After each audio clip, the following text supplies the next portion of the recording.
नमस्कार, स्वागत है आप सभी का। प्रीलिम्स को लेकर के ये आपका दूसरा सेशन है, जिसमें समग्रता से एक ही वीडियो के माध्यम से हम करंट अफेयर्स, सामान्य ज्ञान और सामान्य अध्ययन तीनों को कवर कर रहे हैं। और निश्चित तौर पर मैं विश्वास दिलाता हूं आप सभी को कि ये जो सेशन है सभी एक दिवसीय परीक्षाओं के लिए, बिहार पीसीएस के लिए, बिहार एसआई के लिए, जहां पर भी जीएस पूछा जाता है, जहां पर भी जीके पूछा जाता है, जहां पर करंट अफेयर्स पूछा जाता है, समान रूप से लाभकारी सिद्ध होगा। और ऐसा सेशन यदि आप देखें तो यूट्यूब पर आपको देखने को नहीं मिलेगा, जहां पर एक ही सेशन के माध्यम से आपको सारी चीज़ें उपलब्ध कराई जाए। तो चलिए शुरुआत करते हैं। और आज क्योंकि मौसम में थोड़ा सा व्यवधान है, आंधी तूफान है, तो हो सकता है कि ये जो कक्षा है अभी आपको तुरंत ना मिल पाए जब मैं ये रिकॉर्ड कर रहा हूँ, ठीक है। लेकिन प्रयास रहेगा कि समय रहते रिकॉर्ड कर दिया जाए, जिससे आपको सही समय पे मिल जाए। यदि ये सेशन कुछ देरी से आपको मिल रहा है, निर्धारित समय सुबह 8 बजे है, यदि इससे कुछ देरी से मिल रहा है तो आपको इतना समझना है कि कहीं ना कहीं मौसम के व्यवधान के कारण आपको ये विलंब हुआ है। आगे से इस बात का ध्यान रखा जाएगा। और आप में से एक चीज़ और कि जब हम शुरुआत करने जा रहे हैं तो आप में से हमारे कुछ भाई हैं जिनका कंसर्न था कि जो सर आप करंट अफेयर्स करा रहे हैं तो टॉपिक बता दिया करिए कि किन किन टॉपिक के अंतर्गत इसको नोट करना है, क्योंकि आपने सेक्शन बनाया होगा, राष्ट्रीय, अंतर्राष्ट्रीय, राज्यवार बनाया होगा, तो कहाँ पे नोट करना है। तो साथ साथ मैं आपको बताते हुए भी चलूँगा। सबसे पहले जो हम शुरुआत कर रहे हैं, पहला घटनाक्रम, इसको आपको, जैसे आपने भारत के जो पड़ोसी देश हैं उनका आपने पेज बनाया होगा, तो पहले घटनाक्रम को आप नेपाल के पेज में या चीन के पेज में नोट कर सकते हैं, ठीक है। मतलब नेपाल और चीन का यदि आपने पेज बनाया है, यदि नहीं बनाया है तो विश्व का पेज बनाया है, तो उसके अंतर्गत इसको नोट कर सकते हैं। और लिंकिंग के माध्यम से मैं आपको पढ़ा रहा हूँ, एक घटनाक्रम से दूसरे को लिंक करके पूरे एक दिन का जो महत्वपूर्ण सार निकल कर आ रहा है उसको लिंक कर रहा हूँ। और इस कला को सीखिए, यदि सीखते हैं तो इससे मुख्य परीक्षा में भी आपको बहुत मदद मिलेगी। और वो जो प्रश्नों वाला है ना कि प्रश्न देखो और उत्तर बताओ इनमें से कौन है, वो पुराना ढर रहा है, वो रटने वालों के लिए है और वो ज़्यादा लाभप्रद नहीं है। ये तरीका बहुत लाभप्रद है क्योंकि इससे माइंड की भी एक्सरसाइज आपकी हो जाती है। तो चलिए शुरुआत करते हैं। पहला जो हमारा कंसर्न है, जो टॉपिक है वो ये है कि हमारा पड़ोसी देश है नेपाल, और पड़ोसी देश नेपाल ने अभी हाल ही में चीन के साथ कुछ द्विपक्षीय समझौते किए हैं। और चीन के साथ जो इन्होंने द्विपक्षीय समझौता किया है, इनमें 12 समझौते शामिल हैं। नेपाल ने चीन के साथ 12 समझौते किए हैं, और इन 12 समझौतों में जो प्रमुख है, जिस क्षेत्र में ये समझौता किया गया है, पहला है व्यापार सड़क संपर्क, पहला है व्यापार सड़क संपर्क, जो आपको पता होना चाहिए। और दूसरा जो महत्वपूर्ण क्षेत्र है जिसमें ये समझौता हुआ है उसको बोलते हैं सूचना प्रौद्योगिकी। तो आपको याद रखना है कि नेपाल ने चीन के साथ 12 समझौते किए हैं, जिनमें व्यापार सड़क संपर्क और सुरक्षा प्रौद्योगिकी शामिल है। इन 12 में से ये 2 प्रमुख है, ठीक है। आप जानते हैं नेपाल की चीन से नज़दीकी जो है, नज़दीकियां जो हैं, ऐसा नहीं है कि अभी बढ़ रही हैं। नेपाल लगातार जो है वो चीन की तरफ झुका रहा है। हमारे संबंध उतने बेहतर नहीं है जितने कि चीन के नेपाल के साथ हैं, ठीक है। तो इससे हमें बहुत ज़्यादा नहीं परेशान होना, क्योंकि ये हमारा विषय नहीं है, तो अंतर्राष्ट्रीय संबंधों का विषय है जो कि हमारे विषय वस्तु से मैच नहीं करता है। अब जैसे हम बात कर रहे हैं चीन की, हमने देखा कि प्रश्न यदि पूछ लिया जाए कि हाल ही में नेपाल के साथ किस देश ने व्यापार सड़क संपर्क या सुरक्षा प्रौद्योगिकी या 12 समझौते किए हैं, तो आप बताओगे चीन। अब चीन की यदि हम बात कर रहे हैं तो चीन के संदर्भ में कुछ बेसिक जानकारी आपको पता होना चाहिए। जैसे चीन की राजधानी की जब हम बात करते हैं तो सबको पता होना चाहिए चीन की राजधानी है बीजिंग। यहाँ की मुद्रा जो है, करेंसी जो है, रेनमिनबी, ये आपको पता होना चाहिए। साथ ही साथ आपको यह भी पता होना चाहिए कि यहाँ की जो अंतरिक्ष एजेंसी है उसका नाम है CNSA, ठीक है। और इनके द्वारा जो रॉकेट प्रयुक्त किया जाता है उसका नाम है लॉन्ग मार्च, ठीक है, लॉन्ग मार्च। तो ये भी याद रखना है कि चीन जो रॉकेट प्रयोग करता है उसका नाम है लॉन्ग मार्च। अब इसी का कई सारा वर्जन है, जैसे इस समय जो प्रयोग किया जा रहा है वो लॉन्ग मार्च सी प्रयोग किया जा रहा है। तो उस पर नहीं जाना, सिर्फ इतना याद रखना है कि यदि लॉन्ग मार्च नामक रॉकेट की बात आ रही है तो आप इतना याद रखिएगा कि इस रॉकेट का जो संबंध है वो चीन से है। इतना यदि आप याद रखते हैं तो ज़्यादा परेशानी आपको नहीं होगी। अब क्योंकि नेपाल ने ये समझौता किया है तो आज जो हमें फोकस करना है सबसे ज़्यादा वो नेपाल पे करना है। ठीक है। अब नेपाल के संदर्भ में जब हम बात करते हैं तो सबसे पहले आपको पता होना चाहिए नेपाल की राजधानी है काठमांडू। ठीक है, काठमांडू नेपाल की राजधानी है, ये आपको पता होना चाहिए। साथ ही साथ यहाँ की जो करेंसी है उसको बोलते हैं नेपाली रुपया। ठीक है, और यहाँ पे अभी नए राष्ट्रपति बने हैं नेपाल में, अभी नए राष्ट्रपति बने हैं। इनका नाम आपको पता होना चाहिए, इनका नाम है रामचंद्र पौडेल। क्या नाम है? रामचंद्र पौडेल। इनका भी नाम याद रखिएगा, रामचंद्र पौडेल। ठीक है, रामचंद्र पौडेल जो हैं ये यहाँ के राष्ट्रपति हैं। यदि यहाँ के प्रधानमंत्री की बात किया जाए तो पुष्प दहल कमल या इन्हीं को प्रचंड बोलते हैं, जो कि नेपाल के प्रधानमंत्री हैं। इनका भी नाम आपको पता होना चाहिए। नेपाल की जब हम बात कर रहे हैं, आपको पता होगा नेपाल के साथ एक हम सैन्य अभ्यास करते हैं। हमारी जो एयरफोर्स है वो नेपाली एयरफोर्स के साथ एक सैन्य अभ्यास करती है जिसका नाम है सूर्य किरण। ये भी आपको याद रखना है, ज़्यादातर ये उत्तराखंड में होता है। तो सूर्य किरण नामक सैन्य अभ्यास भी हम नेपाल के साथ करते हैं, यह भी याद रखने की ज़रूरत है। इसके साथ साथ और क्या नेपाल के संदर्भ में याद रखना है, आपको ये पता होना चाहिए कि यहाँ पे एक हाइड्रो पावर प्रोजेक्ट है जिसका नाम है फुकोट कर्णाली। क्या है? Phukot Karnali hydro power project. तो यदि आपसे पूछ लिया जाए कि Phukot Karnali hydro power project का संबंध किस देश से है, तो आप बताएंगे कि Phukot Karnali hydro power project का संबंध नेपाल से है। इसके साथ साथ यहाँ पर एक पर्वत श्रृंखला देखने को पर्वत शिखर देखने को मिलता है जिसका नाम है माउंट अन्नापूर्णा। ठीक है, क्या नाम है? माउंट अन्नापूर्णा। इसके संदर्भ में याद रखना है एक नाम, दो नाम याद रखना है। पहला नाम तो याद रखना है प्रियंका मोहिते। इनका नाम कई बार मैंने आपको बताया है, प्रियंका मोहिते। प्रियंका मोहिते की जब हम बात करते हैं तो माउंट अन्नापूर्णा पर चढ़ने वाली पहली महिला, साथ ही साथ माउंट अन्नापूर्णा पर चढ़ने वाली पहली, आप कह सकते हो पहले व्यक्ति यही हैं। तो पहली महिला भी यही हैं और सबसे पहले इन्होंने चढ़ाई की, तो पहले व्यक्ति भी यही होते हैं, प्रियंका मोहिते। इनका नाम याद रखना है। लेकिन यदि आपसे पूछ लिया जाए कि पहले पुरुष कौन हैं जिन्होंने माउंट अन्नापूर्णा की चढ़ाई की, तो इनका नाम याद रखना है, ये और भी महत्वपूर्ण हो जाता है। इनका नाम है अर्जुन वाजपेयी। इन्होंने अभी हाल ही में चढ़ाई की है और ये भारत के हैं।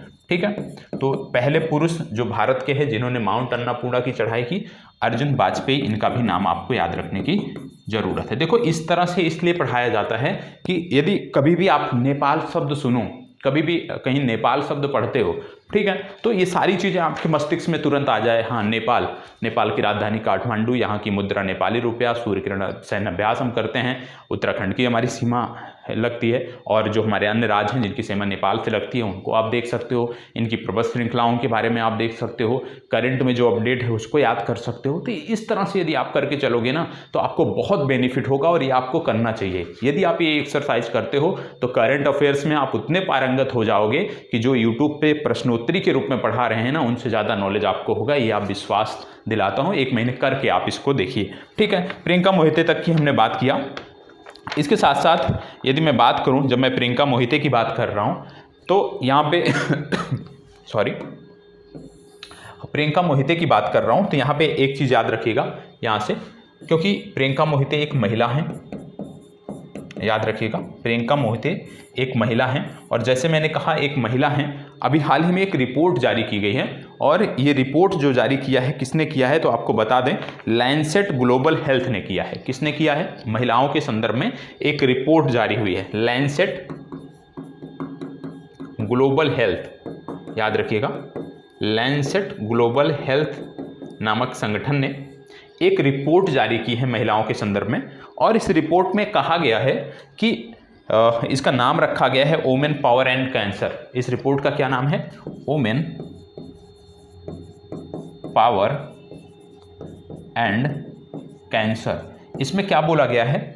वुमेन पावर एंड कैंसर शीर्षक से जारी की गई एक रिपोर्ट, जिसको लैंसेट ग्लोबल हेल्थ द्वारा जारी किया गया है। इसमें बताया गया है कि महिलाओं में जो कैंसर के मामले देखने को मिल रहे हैं वो इसलिए देखने को मिल रहे हैं क्योंकि ये स्वास्थ्य के प्रति उदासीन रहती है। मतलब महिलाओं में जो कैंसर रुक नहीं रहा है, कैंसर के लगातार मामले बढ़ रहे हैं, उनमें एक प्रमुख कारण है कि ये स्वास्थ्य के प्रति उदासीन हैं, जिसके कारण ये समस्याएं लगातार पूरे विश्व में बढ़ रही हैं। अब जैसे हमने कैंसर की बात की, क्योंकि ये जो रिपोर्ट है ये कैंसर के बारे में बताती है, तो जैसे ही हमने कैंसर की बात की, आपको जीव विज्ञान में मैंने कुछ पढ़ाया है, यदि आपको याद हो तो इसमें कैंसर में दो चीज़ें याद रखिएगा। कैंसर दो प्रकार का होता है, कैंसर दो प्रकार का होता है। कौन कौन सा प्रकार देखने को मिलता है? पहला प्रकार जो देखने को मिलता है, ठीक है, पहला जो प्रकार देखने को मिलता है बेनिग्न, इसकी यदि हम बात करें तो ये कम खतरनाक होता है। और दूसरा जो प्रकार देखने को मिलता है, ठीक है, मैलिग्नांट, ये जो प्रकार है ये ज़्यादा खतरनाक होता है। ठीक है, तो कैंसर के दो प्रकार, पहला कम खतरनाक होता है और दूसरा जो देखने को मिलता है ये ज़्यादा खतरनाक होता है। और इसकी जो प्रक्रिया है, कैंसर फैलने की जो प्रक्रिया है, यदि हम बात करें तो कैंसर फैलने की जो प्रक्रिया है उसको बोलते हैं मेटास्टेसिस। क्या बोलते हैं? मेटास्टेसिस। ठीक है, मेटास्टेसिस क्या बोलते हैं? कैंसर फैलने की जो प्रक्रिया है उसको मेटास्टेसिस बोलते हैं। और कैंसर फैलने में होता क्या है आप जानते हैं, कोशिकाओं में कोशिका विभाजन आपने पढ़ा था, सेल डिवीजन आपने पढ़ा था, तो सेल डिवीजन असामान्य तरीके से होने लगता है और वो कैंसर का एक लक्षण है, और उसी के आप कह सकते हैं उसी के चलते देखने को मिलता है। ऐसा माना जाता है कि जो विभिन्न रिपोर्टें जो आती हैं वो बताती हैं कि 30 से 50 साल की उम्र में यदि हम देखें तो प्रति वर्ष लगभग आप कह लीजिए कि 50 से 55 लाख लोगों की मौत होती है। ये भी आपको पता होना चाहिए, एक महत्वपूर्ण डेटा है। इसके साथ साथ यदि आपसे पूछ लिया जाए कि भैया कैंसर की जब हम बात कर रहे हैं तो कैंसर के अध्ययन को क्या कहते हैं, ये तो साइंस में आपको पढ़ाया गया है, आपको पता होना चाहिए। ओन्कोलॉजी। क्या बोलते हैं? ओन्कोलॉजी। कैंसर के अध्ययन को ओन्कोलॉजी बोलते हैं। और जब कैंसर की हम बात कर रहे हैं तो एक चीज़ और याद रखिएगा इसमें कि जो कैंसर का अध्ययन करता है उसको क्या बोलते हैं? उसको बोलते हैं ओंकोलॉजिस्ट। क्या बोलते हैं? ओंकोलॉजिस्ट। ठीक है, ये कैंसर का अध्ययन करने वाला व्यक्ति है। और आपको बता दें, ओंकोलॉजिस्ट की जब हम बात कर रहे हैं, एक नाम याद रखिएगा, नाम है रवि कन्नन। ठीक है, रवि कन्नन ये ओंकोलॉजिस्ट हैं, और इनके बारे में आपको पता होना चाहिए कि रवि कन्नन को मिला है रैमन मैग्सेसे पुरस्कार। क्या मिला है? रैमन मैग्सेसे पुरस्कार। और रैमन मैग्सेसे पुरस्कार की जब हम बात करते हैं तो आप याद रखिएगा कि रैमन मैग्सेसे पुरस्कार जो है वो फिलीपींस की सरकार द्वारा दिया जाता है, ये आपको पता होना चाहिए। और आपको बता दें, जब रवि कन्नन की बात कर रहे हैं तो असम में ये अस्पताल चलाते हैं, सिलचर में कैंसर अस्पताल चलाते हैं, इसके बारे में भी आपको जानकारी होनी चाहिए। ठीक है, अब हम बात कर रहे हैं कैंसर की, हम रोगों में आ गए हैं, तो इसी से लिंक करके कुछ हम आपको और बता देते हैं। क्या बता देते हैं? कैंसर से जुड़े हुए एक और अपडेट है, और ये जुड़ता है आईआईटी मद्रास से। कहाँ से जुड़ता है? आईआईटी मद्रास से। आईआईटी मद्रास ने ऐसा क्या किया है जिसको हमें पढ़ना चाहिए, जिसको हमें जानना चाहिए? तो याद रखिएगा कि इन्होंने मशीन लर्निंग पर आधारित एक उपकरण बनाया है, जो ब्रेन हमारा होता है, ब्रेन के बारे में आपने अध्ययन किया है, मस्तिष्क के बारे में आपने अध्ययन किया है, और आपने देखा था स्पाइनल कार्ड होता है। ठीक है, तो ब्रेन स्पाइनल कार्ड जो होता है, याद रखिएगा, ब्रेन स्पाइनल कार्ड। ठीक है, ब्रेन स्पाइनल कार्ड का जो कैंसर है उसको ये पकड़ता है। तो याद रखिएगा, आईआईटी मद्रास के शोधकर्ताओं ने मशीन लर्निंग पर आधारित एक ऐसा उपकरण बनाया है जो ब्रेन स्पाइनल कार्ड के कैंसर को पकड़ लेता है, और इसको क्या बोलते हैं? GBM drive. क्या बोलते हैं? GBM drives. ठीक है, ये भी याद रखना है कि GBM ड्राइव्स किसने बनाया है? आईआईटी मद्रास ने बनाया है। ब्रेन का, मस्तिष्क का जो कैंसर होता है उसको ये पकड़ता है, मशीन लर्निंग पर ये आधारित एक उपकरण है, ये आपको पता होना चाहिए। ठीक है, इतनी जानकारी आपको होनी चाहिए। अब जब हम रोगों की बात कर रहे हैं, वर्तमान समय में एक रोग और चर्चा में है, उसको भी देख लेते हैं। ठीक है, वो रोग कौन सा है? वो है निपाह वायरस। ठीक है, ये लिंक करने का तरीका देखो, और एक दिन का करंट अफेयर्स में बता रहा हूँ, ऐसा नहीं है कि पूरे सप्ताह का बता रहा हूँ या पूरे वर्ष का बता रहा हूँ। एक दिन के करंट अफेयर्स में जितने घटनाक्रम थे उनको एक से दूसरे से कैसे हम लिंक करके पढ़ सकते हैं वो मैं यहाँ पे आपको सिखा रहा हूँ, जो कहीं भी सीखने को नहीं मिलेगा। ठीक है, अब यहाँ पे निपाह वायरस की बात कर रहे हैं। निपाह वायरस वर्तमान में चर्चा में क्यों है? निपाह वायरस वर्तमान में चर्चा इसलिए है क्योंकि इसके लिए मोनोक्लोनल एंटीबॉडीज बनाने की बात हो रही है। क्या बात हो रही है? Monoclonal antibodies. ठीक है, तो मोनोक्लोनल एंटीबॉडीज बनाने की बात किस रोग के संबंध में हो रही है? तो याद रखिएगा कि मोनोक्लोनल एंटीबॉडीज बनाने की बात निपाह वायरस के संदर्भ में हो रही है। ये होता क्या है? ये मोनोक्लोनल ये होता क्या है? तो याद रखिएगा ये किसी खास तरह की एक आरबीसी होती है, उनकी क्लोनिंग करते हैं और उनकी क्लोनिंग करके जो एंटीबॉडीज होती है वो बनाते हैं। तो सिर्फ इतना याद रखिएगा, सिर्फ इतना याद रखिएगा। ठीक है, ये साइंस टेक का विषय हो जाता है। सिर्फ इतना याद रखिएगा कि जब हम बात कर रहे हैं मोनोक्लोनल एंटीबॉडीज की, तो इसमें याद रखिएगा कि ये निपाह वायरस के संदर्भ में बनाई जा रही है। निपाह वायरस के यदि मामले की बात की जाए कि भारत में निपाह वायरस के मामले सर्वप्रथम कहाँ देखने को मिले, तो सर्वप्रथम ये केरल में देखने को मिले और इसमें 2 लोगों की मौत भी हुई थी। वैश्विक स्तर पर यदि पूछ लिया जाए कि भैया निपाह वायरस सर्वप्रथम कहाँ देखा गया था, तो याद रखिएगा, इसको भी याद रखिएगा कि पहला केस जो इसका था वो मलेशिया में देखने को मिला था। कहाँ देखने को मिला था? मलेशिया में देखने को मिला था। निपाह का पहला केस मलेशिया में देखने को मिला था और मलेशिया के जिस गांव में देखने को मिला था उस गांव का नाम भी याद रखिएगा, उसका है सुंगई निपाह गांव। क्या नाम है? सुंगई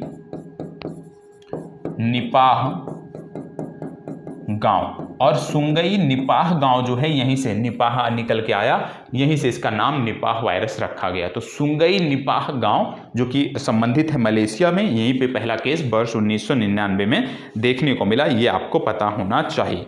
ठीक है, अब आप जानते हैं एक चीज़ आपने पढ़ा है, अच्छे से पढ़ा है, और मैं चाहता हूँ कि इसको आप थोड़ा सा रिवाइज करो क्योंकि यहाँ पे एंटीबॉडीज की बात हो रही है।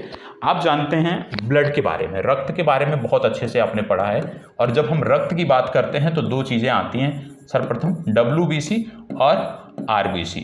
अब इनमें से आपको दोनों के काम पता होना चाहिए। सर्वप्रथम जब हम RBC की बात करते हैं तो RBC का जो प्रारंभिक वर्क है, प्रारंभिक जो कार्य है वो क्या है? O2 का परिवहन करना, ऑक्सीजन का परिवहन करना इसका कार्य है। और WBC की जब हम बात करते हैं तो इसका कार्य होता है शरीर की रक्षा करना, विभिन्न रोगों से लड़ने में शरीर की मदद करना, शरीर की रक्षा करना। तो ये 2 चीज़ आपको क्लियर होना चाहिए और आपकी जिम्मेदारी बनती है कि आज जाके WBC और RBC जो जीव विज्ञान में आपको मैंने डिटेल में पढ़ाया है, एक बार जाके उसको अवश्य देख लीजिएगा। तो आप देखो कि हम चर्चा कहाँ से कर रहे थे? हम चर्चा कहाँ से कर रहे थे? चीन नेपाल संबंधों से कर रहे थे। और चीन नेपाल संबंधों से होते होते हम कहाँ पे पहुँच गए हैं? हम पहुँच गए हैं निपाह वायरस से। और जब हम रोगों की बात कर रहे हैं तो एक चीज़ और क्या है? आप जानते हैं रोगों की जब हम बात करते हैं आज के समय में तो एक जिम्मेदार ये भी है दूषित खान पान। और जब दूषित खान पान की बात करते हैं तो इसको नियंत्रित करने के लिए कि भाई जो खाद्य वस्तुएं हैं वो सही मिले, मिलावटी ना मिले, उनको देखने के लिए भारत में एक संस्था है जिसको बोलते हैं FSSAI, जिसको आप बोलते हो food safety standard authority of India. इसका हेडक्वार्टर आपको नई दिल्ली में देखने को मिलता है। और आपको पता होगा कि इसके चेयरमैन कौन है। सबसे पहली बात, ये आपका होमवर्क है, ये आप हमें इसी वीडियो के कमेंट बॉक्स में बताओगे। होमवर्क नंबर पहला कि FSSAI के चेयरमैन कौन है, ये आप कमेंट बॉक्स में बताओगे। अब ये चर्चा में क्यों है? हम रोग पढ़ रहे थे तो हम इस पे क्यों आए? इसलिए आए क्योंकि अभी इस संस्था ने भारत में एक आप कह सकते हैं रोक लगाया है। किस चीज़ में रोक लगाया है? जो हम खाद्य पदार्थ हैं, जो खाद्य पदार्थ हैं, इनकी जो पैकेजिंग होगी अब ये अखबारी कागज में नहीं हो सकेगी। ठीक है, अखबारी कागज में इनकी पैकेजिंग नहीं हो सकेगी क्योंकि जब अखबारी कागज की बात करते हैं तो इसमें बहुत सारे केमिकल होते हैं, बहुत सारे केमिकल होते हैं। ठीक है, जो प्रिंट हुआ होता है। तो कहने का मतलब है कि अखबारी कागज में अब खाद्य पदार्थों की पैकेजिंग भारत में बैन है। इसलिए इसको याद रखिएगा, किसने किया है इसको, इस कदम को किसने उठाया है? FSSAI ने उठाया है, जिसका फुल फॉर्म होता है food safety standard authority of India. और आपको पिछले दिनों बताया था क्या कि इन्होंने नेशनल ट्रेनिंग सेंटर खोला है। कहाँ पे खोला है? इन्होंने नेशनल ट्रेनिंग सेंटर खोला है गाजियाबाद में। और क्या मैंने बताया था, हमने बताया था फूड सेफ्टी इंडेक्स के बारे में 2023 के, और 2023 का जो फूड सेफ्टी इंडेक्स था उसमें मैंने आपको बताया था, याद करिए पिछले सेशन में बात हुई है, क्या मैंने बताया था कि बड़े राज्यों में केरल टॉप पे, छोटे राज्यों में गोवा टॉप पे, और जब यूटी की बात करते हैं तो जम्मू कश्मीर टॉप पे है। ये भी जानकारी आपको होनी चाहिए। हमने बताया था फूड एनिमल के बारे में कि वर्ष 2023 के लिए फूड एनिमल FSSAI ने किससे घोषित किया है, तो हमने आपको बताया था मिथुन, ठीक है। और यदि आपसे पूछ लिया जाए 2022 के बारे में तो याद रखिएगा याक जो जानवर होता है उसको फूड एनिमल इन्होंने घोषित किया था। इसके बाद आपको पता होगा पिछले ही दिनों, पिछले ही सेशन में एक ऐप के बारे में बताया था जिसका नाम था फोस्कोस। तो आपकी जिम्मेदारी बनती है कि इस ऐप के बारे में जितनी जानकारी आपको पता है कि ये ऐप क्यों लॉन्च किया गया था वो आप हमें कमेंट बॉक्स में बताओगे। ये ऐप क्यों लॉन्च किया गया था, ठीक है, ये आप हमें बताओगे, ठीक है। थोड़ा सा हिंट हम आपको यहाँ पे दे दे रहे हैं कि ये लॉन्च किया गया था जेंडर इक्वलिटी के आप कह सकते हो लैंगिक समानता के लिए जारी किया गया था, जेंडर इक्वलिटी के लिए जारी किया गया था, ठीक है। तो इसको आपको बताना है, कमेंट बॉक्स में जरूर बताइएगा कब लॉन्च किया गया था और इसमें किस प्रकार से हम लैंगिक समानता की बात करते हैं, किस प्रकार से हम लैंगिक समानता को लेकर के काम करेंगे, ये कमेंट बॉक्स में आपको बताना है। अब जैसे ही आपने बोला जेंडर इक्वलिटी की, जब आपने बात किया, लैंगिक समानता की आपने बात किया, तो वहीं से आपको एक जानकारी और दे देता हूं। जब लैंगिक समानता की आप बात कर रहे हो, एक है ग्रियो, याद रखिए लीजिएगा इसको, ग्रियो फॉर गुड। क्या बताया मैंने, ग्रियो फॉर गुड, ग्रियो फॉर गुड, याद रखिएगा। ग्रियो फॉर गुड जो है एक मुहिम चलाई गई है, ग्रियो फॉर गुड एक मुहिम चलाई गई है। किसके लिए चलाई गई है, ये भी चलाई गई है लैंगिक समानता को लेकर के। और ये जो मुहिम चलाई गई है इसमें पार्टनर कौन कौन है, ये बहुत महत्वपूर्ण है आपके लिए, याद रखिएगा। ICC international cricket council, BCCI जो भारत का क्रिकेट का रेगुलेटरी बॉडी है, ICC, BCCI और यूनिसेफ। तो याद रखिएगा ये जेंडर इक्वलिटी की जब बात है तो ICC, BCCI और यूनिसेफ ये तीन संस्थाएं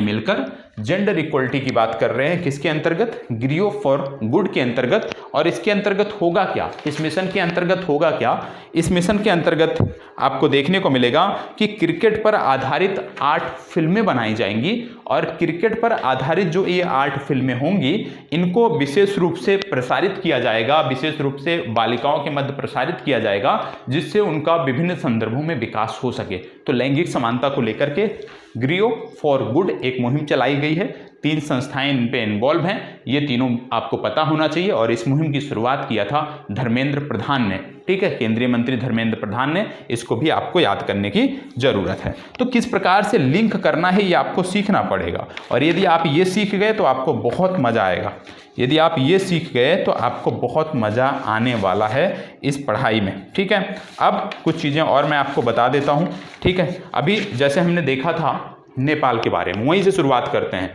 वहां से 2 संदर्भों में हम चीज़ों को लिंक कर सकते थे। एक संदर्भ में हमने किया, अब हम दूसरे संदर्भ में लिंक करते हैं, ठीक है। दूसरे संदर्भ में कैसे लिंक करते हैं जो इन दिनों चर्चा में है, जैसे हमने नेपाल की बात किया, ठीक है। अब यहाँ पे एक बात मैंने नहीं किया था जो अब करना है, क्योंकि अब इस सिरे से हम चीज़ों को लिंक कर रहे हैं। नेपाल की जब आप बात करते हैं तो आप जानते हैं सार्क का हेडक्वार्टर आपको नेपाल में देखने को मिलता है, ये आपको पता होना चाहिए। और जब हम सार्क की बात कर रहे हैं, तो आपको यह भी पता होना चाहिए कि वर्तमान समय में एक और संगठन है जो चर्चा में है इस तरह का, उसका नाम है ब्रिक्स। ब्रिक्स क्यों चर्चा में है, क्योंकि ब्रिक्स में पहले कितने सदस्य हुआ करते थे। ब्रिक्स में जब हम बात करते हैं तो पहले 5 सदस्य हुआ करते थे, लेकिन आज की तिथि में ब्रिक्स में जो सदस्य संख्या है वो है 11।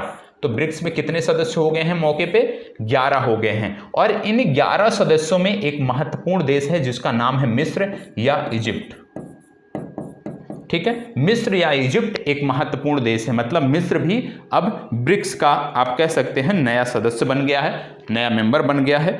और यह भी याद रखना है आपको कि न्यू डेवलपमेंट बैंक में भी अब ब्रिक्स शामिल है। और न्यू डेवलपमेंट बैंक जो कि ब्रिक्स बैंक पहले कहा जाता था, उसमें सदस्य देशों की संख्या 8 है। ठीक है। तो न्यू डेवलपमेंट बैंक जो है उसमें सदस्य देशों की संख्या 8 और जो ब्रिक्स है उसमें अब सदस्य देशों की संख्या 11 हो गई है। ये बहुत महत्वपूर्ण अपडेट है, पता होना चाहिए। अब हम मिस्र की बात क्यों कर रहे हैं, हम ब्रिक्स की बात क्यों कर रहे हैं? हम ब्रिक्स की बात इसलिए कर रहे हैं क्योंकि ये न्यूज पुरानी है, आज के संदर्भ की न्यूज नहीं है, आज की न्यूज नहीं है, एक सप्ताह पहले की न्यूज नहीं, पुरानी है। लेकिन क्यों करना जरूरी है? क्योंकि आज की तिथि में ये जो इजिप्ट है ना, ये परीक्षा के संदर्भ में बहुत महत्वपूर्ण हो गया है। आप जान रहे हैं इजराइल फिलिस्तीन विवाद चल रहा है और इजराइल फिलिस्तीन विवाद में इजिप्ट एक, आप कह सकते हो, महत्वपूर्ण देश के रूप में है।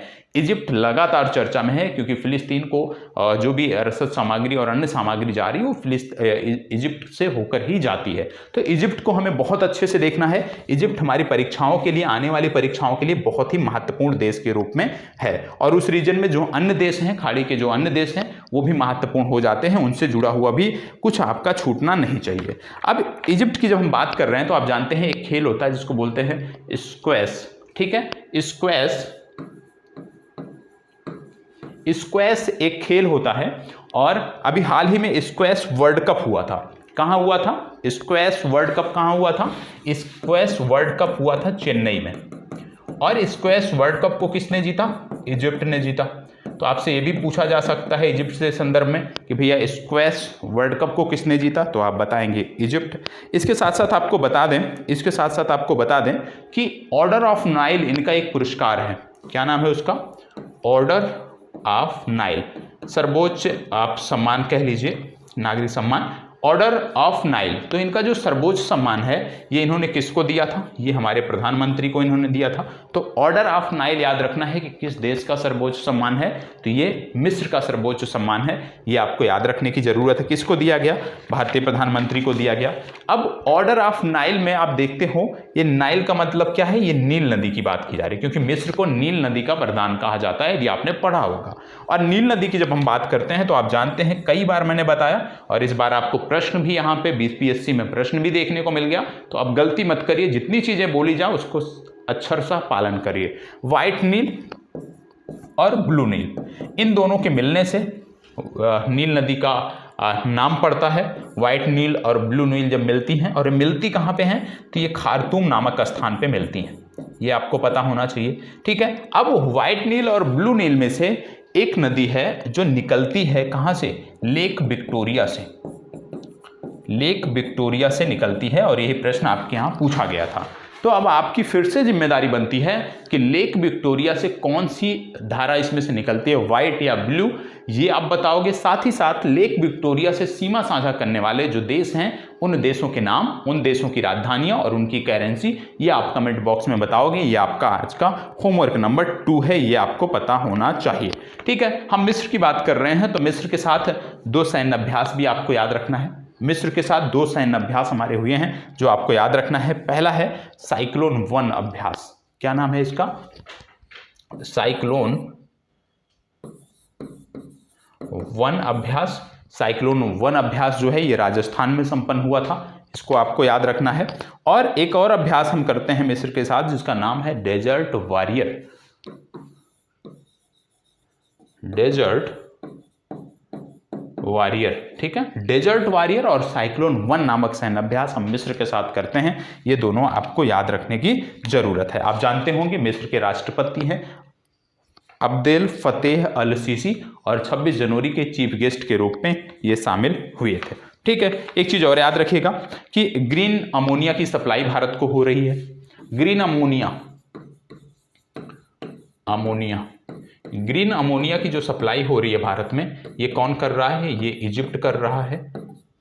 इजिप्ट के माध्यम से ग्रीन अमोनिया की सप्लाई हो रही है। और ग्रीन अमोनिया की जो पहली आप कह सकते हैं खेप भारत में पहुंची है, वो पहुंची है BO चिदंबरनार बंदरगाह पर। कहां पे पहुंची है? BO चिदंबरनार।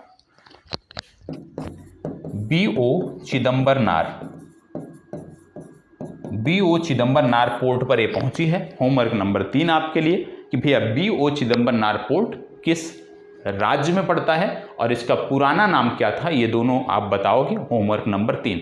जो भी होमवर्क ना आए, आपको यदि नहीं आता है तो कमेंट बॉक्स में आप बताओ कि इसका जवाब आपको नहीं पता है। हमारी जिम्मेदारी है कि हम आपको उसका जवाब उपलब्ध कराएंगे। तो ये हो गया, ठीक है। अब्देल फतेह अल सीसी की बात हो गई। तो चीन से जोड़ के अभी तक कितने सारे संदर्भ हमने देखे जो जुड़ सकते थे, ठीक है। अब कुछ ऐसे संदर्भ हैं, देखो इसके लिए पूरा वर्ग करना पड़ता है, ठीक है, पूरा 2 घंटे का वर्क करना पड़ता है, तब जाके चीज़ें लिंक होती हैं। अब इसमें कुछ चीज़ ऐसी है जो छूटना नहीं चाहिए, इसलिए देखना पड़ता है, क्योंकि इतनी सारी चीज़ें मस्तिष्क में नहीं रहती हैं लिंक करते करते। अभी देखो नेपाल से संबंधित कुछ चीज़ें छूटी हैं। पहला, नेपाल जो क्रिकेट टीम है नेपाल की, इन्होंने T20 का अब तक का सबसे ज़्यादा स्कोर बनाया है मंगोलिया के खिलाफ, और इन्होंने T20 में जो स्कोर बनाया है वो 314 रनों का बनाया है। तो यदि आपसे पूछ लिया जाए कि किस देश ने हाल ही में T20 का सर्वोच्च स्कोर बनाया है, अभी तक किसी भी देश ने इतना रन नहीं बनाया T20 में, वो नेपाल ने किया है 314 रन। किसके खिलाफ? मंगोलिया के खिलाफ किया है, ये आपको याद रखने की जरूरत है। नेपाल की बात कर रहे हैं तो चितवन नेशनल पार्क भी जरूरी है। क्यों जरूरी है? क्योंकि चितवन नेशनल पार्क का संबंध आपके बिहार से। कैसे बिहार से है? बिहार का एकमात्र नेशनल पार्क वाल्मीकि राष्ट्रीय उद्यान या वाल्मीकि नेशनल पार्क, वो नेपाल के चितवन नेशनल पार्क से सीमा साझा करता है। और जो भारत में भाग पड़ता है उसका नाम हो गया वाल्मीकि, जो नेपाल में पड़ता है उसका नाम हो गया चितवन। और चितवन नेशनल पार्क एक सिंघी गैंडों का आवास स्थल है और ये बहुत महत्वपूर्ण नेशनल पार्क है। इसके साथ साथ मानस नेशनल पार्क भी याद रखिएगा, जो आपको नेपाल में देखने को मिलता है। इतनी जानकारी यदि आपके पास है तो उम्मीद करता हूँ यदि कोई प्रश्न कितना भी घुमा फिरा के पूछ लिया जाएगा तो आप उसका जवाब देने में सक्षम रहेंगे। चलो अब बात कर लेते हैं दूसरे टॉपिक की। इतना तो भैया एक टॉपिक में आ गया, ठीक है। अब हम बात कर रहे हैं दूसरे टॉपिक की, और जब दूसरे टॉपिक की बात कर रहे हैं तो एक भाषा की बात हो रही है जिसका नाम है टोटो भाषा। क्या नाम है भाषा का? टोटो भाषा, ठीक है। टोटो भाषा हम चाहते तो इसको भी लिंक कर सकते थे, हम चाहते तो नेपाल से भी इसको लिंक कर सकते थे। कैसे नेपाल से इसको लिंक कर सकते थे? सबसे पहले क्योंकि टोटो भाषा का जो संबंध है वो है पश्चिम बंगाल से। कहाँ से संबंधित है? पश्चिम बंगाल से। और पश्चिम बंगाल के वो जिले या वह क्षेत्र जो भूटान से सीमा साझा करता है, भूटान क्षेत्र से जो सीमा साझा करता है, उन क्षेत्रों में ये भाषा बोली जाती है। तो नेपाल से हम भूटान को कनेक्ट करके यहाँ तक आ सकते थे, लेकिन दूसरे टॉपिक के रूप में हमने इसको लिया है।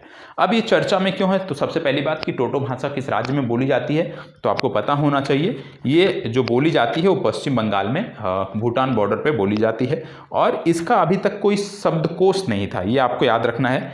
इसका अभी तक कोई शब्दकोश नहीं हुआ करता था, और पहली बार 2015 में इसका शब्दकोश तैयार किया गया।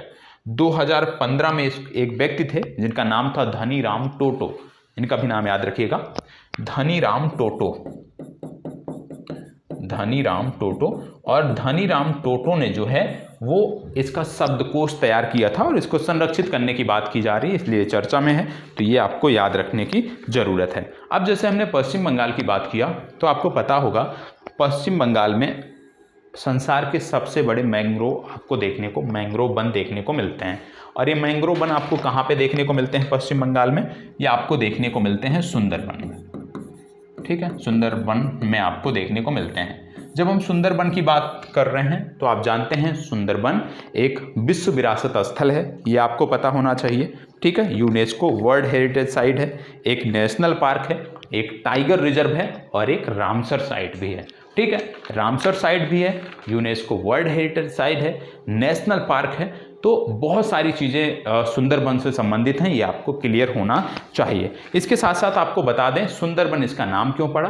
क्योंकि यहाँ पे एक वृक्ष प्रजाति पाई जाती है जिसका नाम है सुंदरी।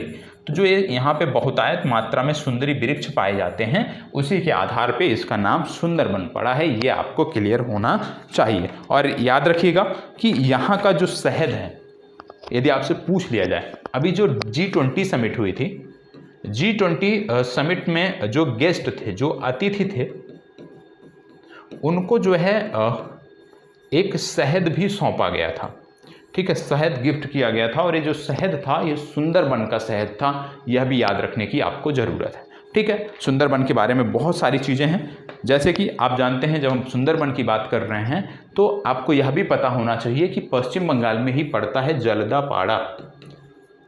Jaldapara national park. और जल्दापाड़ा नेशनल पार्क की जब हम बात करते हैं तो यहीं से दो चीज़ें याद रखिएगा कि इसका संबंध है काजीरंगा से, इसका संबंध है मानस से। क्यों काजीरंगा और मानस नेशनल पार्क से इसका संबंध कैसे होता है? क्योंकि काजीरंगा और मानस की जब हम बात करते हैं तो ये विश्व प्रसिद्ध हैं। किस लिए विश्व प्रसिद्ध हैं? एक सिंघी गैंडों के आवास स्थल के रूप में ये विश्व प्रसिद्ध हैं। और एक सिंघी गैंडों की यदि हम बात करते हैं तो असम के काजीरंगा और मानस के अतिरिक्त पश्चिम बंगाल के जल्दापाड़ा में आपको देखने को मिलते हैं। तो इसको भी आप लिंक करके देख सकते हैं। ठीक है, इसके साथ साथ आपको बता दें कि सुंदरबन में आपको एक यहाँ पे जो डेल्टा है वहाँ पे एक डॉल्फिन भी देखने को मिलती है जिसका नाम है इरावदी डॉल्फिन। अब आप बोलोगे कि इरावदी नाम कहाँ से आया? तो इरावदी नाम म्यांमार की एक नदी से आया है। तो सिर्फ इतना याद रखो कि इरावदी डॉल्फिन भी आपको यहाँ पे देखने को मिलती है। और नॉर्दर्न रिवर टेरापिन कछुआ एक होता है, वह भी यहाँ पे आपको देखने को मिलता है। तो इतनी चीज़ें हैं सुंदरबन से जो आपको पता होना चाहिए। अब जैसे हमने धनीराम टोटो की बात किया कि भैया एक भाषा को संरक्षित करने के लिए इन्होंने एक लिपि बना दी उस भाषा को लेकर के, जो लिपि थी ही नहीं, ठीक है, लिपि अभी तक उसके बारे में ज्ञात नहीं थी। अब उसी से जुड़ी हुई एक आप कह लीजिए इन्हीं से जोड़ के हम देख सकते हैं कि एक महिला है जो इन दिनों चर्चा में है और इन महिला का नाम है मातिंगनी हजारा। क्या नाम है इनका? नाम बहुत महत्वपूर्ण है, नाम सिर्फ याद रखिएगा, मातिंगनी हजारा। मातिंगनी हजारा को हम क्यों याद कर रहे हैं? सबसे पहली बात याद रखिएगा कि मातिंगनी हजारा ये स्वतंत्रता सेनानी थी और 29 सितंबर को इनकी आप कह सकते हो कि श्रद्धांजलि इनको दी गई, इनको याद किया गया 29 सितंबर को, ये आपको याद रखने की ज़रूरत है। तो सिर्फ इतना याद रखो कि मातिंगनी हजारा जो हैं ये भारत छोड़ो आंदोलन से जुड़ी हैं। कहाँ से जुड़ी हैं? क्विट इंडिया मूवमेंट, भारत छोड़ो आंदोलन से जुड़ी हैं। और इन्होंने 6000 महिलाओं का नेतृत्व किया था। इन्होंने 6000 महिलाओं का नेतृत्व भारत छोड़ो आंदोलन के दौरान किया था और अंग्रेजों के गोली का ये शिकार हुई थी। अंग्रेजों ने इनकी हत्या 73 वर्ष की उम्र में इनकी हत्या की थी, ये आपको पता होना चाहिए। तो सिर्फ इतना याद रखो कि मातिंगनी हजारा यदि पूछ लिया जाए कि भैया कौन है, तो आपको बताना है कि मातिंगनी हजारा एक स्वतंत्रता सेनानी हैं जिन्होंने भारत छोड़ो आंदोलन में अपनी महती भूमिका निभाई थी। तो मातिंगनी हजारा, भारत छोड़ो आंदोलन, सिर्फ इतना याद रखने की आपको ज़रूरत है। इसके साथ साथ अभी ग्लोबल इनोवेशन इंडेक्स आया है और ग्लोबल इनोवेशन इंडेक्स की जब हम बात करते हैं तो इसको जारी करने वाली संस्था है WIPO, जिसको बोलते हैं विश्व बौद्धिक संपदा संगठन। ठीक है, विश्व बौद्धिक संपदा संगठन द्वारा अभी जो रिपोर्ट ग्लोबल इनोवेशन इंडेक्स जो जारी किया गया है उसमें भारत की जो रैंकिंग है वो है 40वीं। ठीक है, सिर्फ इतना याद रखो, ग्लोबल इनोवेशन इंडेक्स में भारत की जो रैंकिंग है वो है 40वीं और पहले स्थान पे कौन है? तो स्विट्जरलैंड है। इतनी आपको याद रखने की ज़रूरत है। इसके साथ साथ आपको बता दें पूर्वोत्तर का हमारा एक राज्य है जिसका नाम है त्रिपुरा। त्रिपुरा ने भी ई कैबिनेट प्रणाली को लागू कर दिया है और पूर्वोत्तर का ये दूसरा राज्य बना है जिसने ई कैबिनेट प्रणाली को लागू किया है। इससे पहले अरुणाचल प्रदेश ने ई कैबिनेट प्रणाली को लागू किया था। और यदि पूछ लिया जाए कि संपूर्ण भारत में अभी कितने राज्य हैं जिन्होंने ई कैबिनेट प्रणाली को लागू कर लिया है, तो ऐसे 4 राज्य हैं। ये राज्य कौन कौन से हैं? उत्तराखंड, उत्तर प्रदेश, अरुणाचल प्रदेश और त्रिपुरा, ये 4 राज्य हैं जिन्होंने ई कैबिनेट प्रणाली को लागू कर दिया है। तो इतनी जानकारी आपको होना चाहिए। अब हम आज के लास्ट टॉपिक की बात करते हैं करंट अफेयर्स की, इसके बाद हम आ जाएंगे जीके पे। तो एक स्थान है जिसको बोलते हैं बोंजनाकोंडा।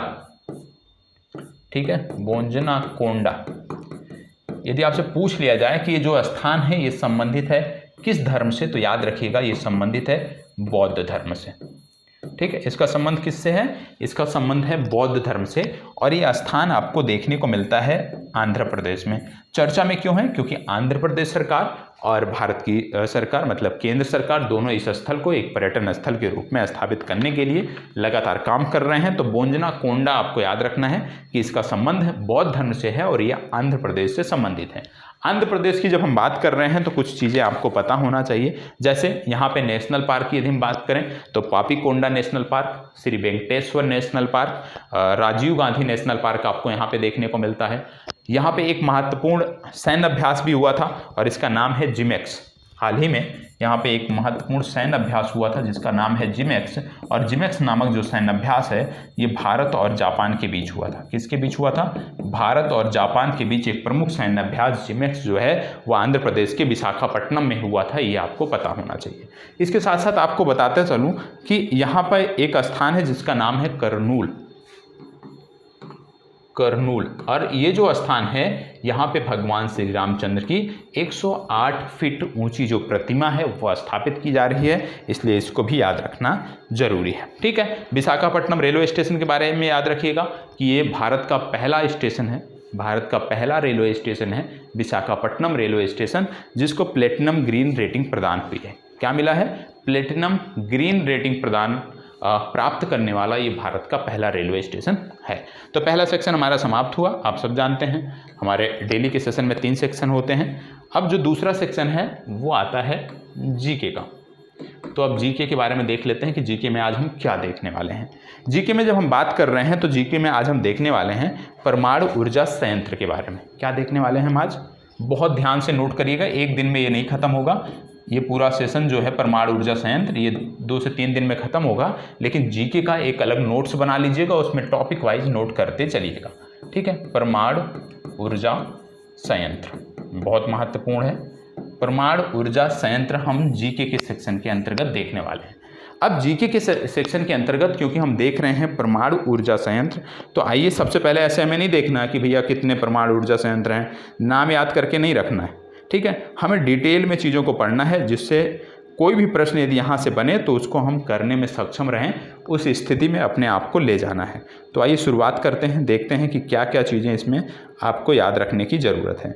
जब हम बात करते हैं इसके सर्वोच्च निकाय की, जब हम परमाणु ऊर्जा संयंत्र की हम बात कर रहे हैं तो सबसे पहली बात आती है कि भैया इस संदर्भ में जो सर्वोच्च निकाय है वो है कौन? तो इसमें जो सर्वोच्च निकाय है उसको बोलते हैं परमाणु ऊर्जा आयोग। इसमें जो सर्वोच्च निकाय है उसको बोलते हैं परमाणु ऊर्जा आयोग। जिनको अंग्रेजी में नोट करना है नोट कर सकते हैं। सर्वोच्च संस्थान है परमाणु ऊर्जा आयोग, या इसी को अंग्रेजी में नोट कर सकते हो एटॉमिक एनर्जी कमीशन। ठीक है, अब एटॉमिक एनर्जी कमीशन जो है जब हम उसकी बात कर रहे हैं तो उससे पहले यह भी आपको पता होना चाहिए कि भारत में परमाणु ऊर्जा का जो कामकाज है उसको विनियमित करने के लिए एक बोर्ड है इसी के नीचे, जिसको बोलते हैं परमाणु ऊर्जा नियामक बोर्ड। तो सबसे पहले आता है परमाणु ऊर्जा आयोग, इसके बाद आता है एक बोर्ड जो समस्त गतिविधियों को नियंत्रित करता है, उसका नाम है परमाणु ऊर्जा नियामक बोर्ड। परमाणु ऊर्जा नियामक बोर्ड। ठीक है, परमाणु ऊर्जा नियामक बोर्ड, या इसी को अंग्रेजी में जिसको नोट करना है नोट कर सकते हैं एटॉमिक एनर्जी रेगुलेटरी बॉडीज। ठीक है, अब इसके नीचे एक तीसरी संस्था आती है जिसको बोलते हैं परमाणु ऊर्जा विभाग। इसके नीचे एक तीसरी संस्था आती है जिसको बोलते हैं परमाणु ऊर्जा विभाग। परमाणु ऊर्जा विभाग। तो हमने देखा कि जब हम बात करते हैं भारत में परमाणु ऊर्जा की तो 3 सर्वोच्च संस्थाएं, सबसे पहले परमाणु ऊर्जा आयोग, उसके नीचे परमाणु ऊर्जा नियामक बोर्ड, और तीसरे स्थान पे आता है परमाणु ऊर्जा विभाग। ये आपको पता होना चाहिए। परमाणु ऊर्जा विभाग को आप नोट कर सकते हो डिपार्टमेंट ऑफ एटॉमिक एनर्जी। अब ये जो डिपार्टमेंट ऑफ एटॉमिक एनर्जी है, यहाँ पे ध्यान से समझिएगा, ये जो डिपार्टमेंट ऑफ एटॉमिक एनर्जी है या परमाणु ऊर्जा जो विभाग है, ये 3 भागों में वर्गीकृत होता है, और यहीं से अब चीज़ों को आपको समझना है। ये 3 भाग कौन कौन से होते हैं? ठीक है, ये आपको समझने की ज़रूरत है, साथ साथ नोट करते हुए चलिएगा। इसमें सबसे पहले आता है अनुसंधान और विकास संगठन। क्या आता है?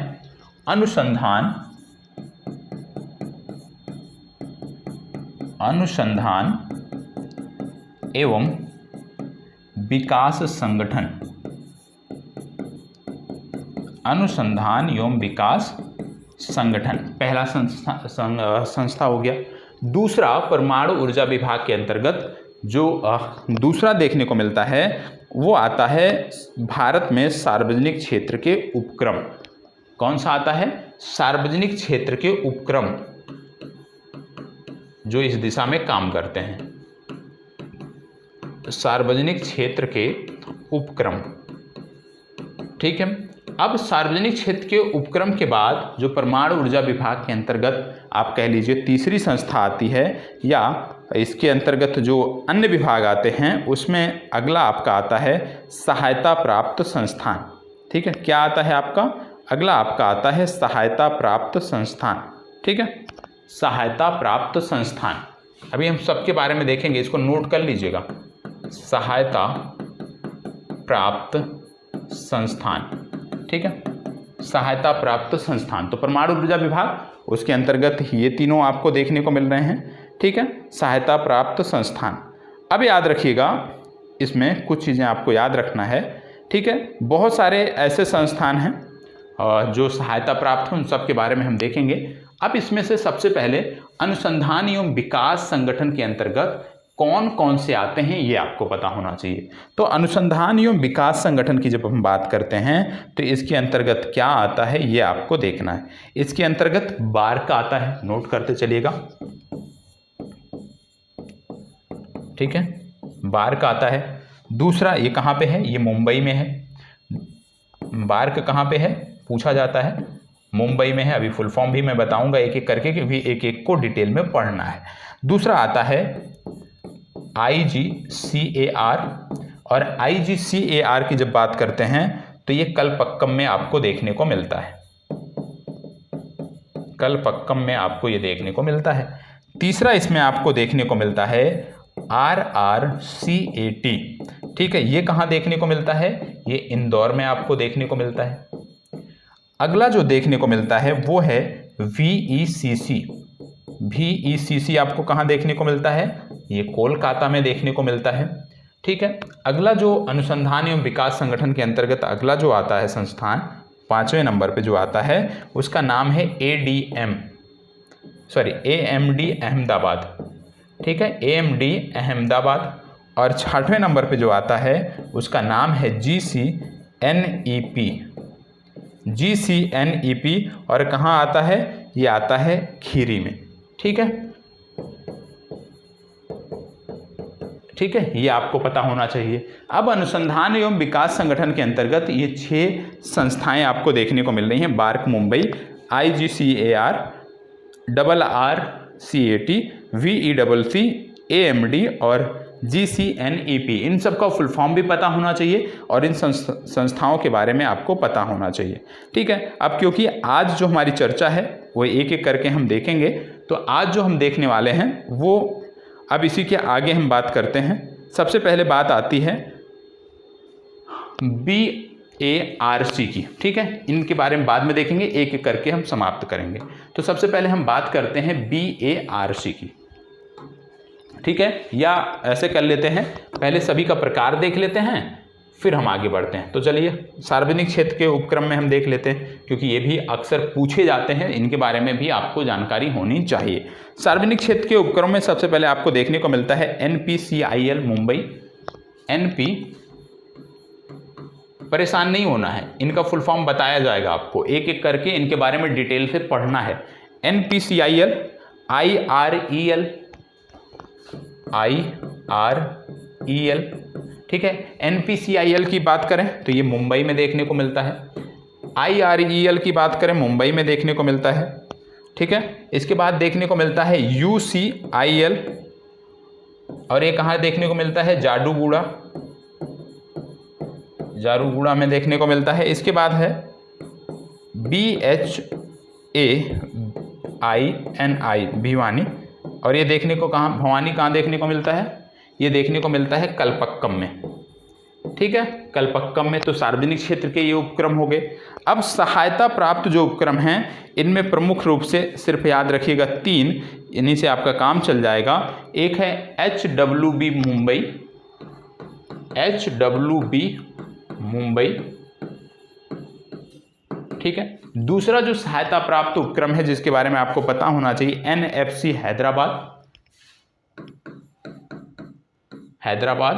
और BRIT मुंबई। ये 3 उपक्रम सार्वजनिक क्षेत्र के सहायता प्राप्त हैं, जिनके बारे में पता होना चाहिए।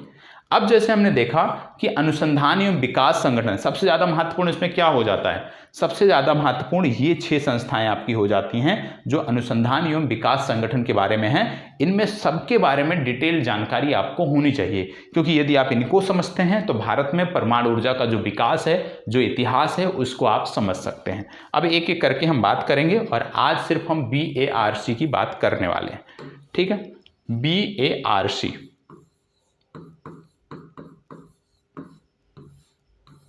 इसको नोट कर लीजिएगा, इसका फुल फॉर्म हिंदी में नोट कर लीजिएगा, हिंदी में नोट कर लीजिए, अंग्रेजी में तो आपने नोट ही किया है, जिन्होंने नहीं नोट किया है नोट कर लीजिए हिंदी में इसका फुल फॉर्म है भाभा परमाणु अनुसंधान केंद्र। क्या है फुल फॉर्म?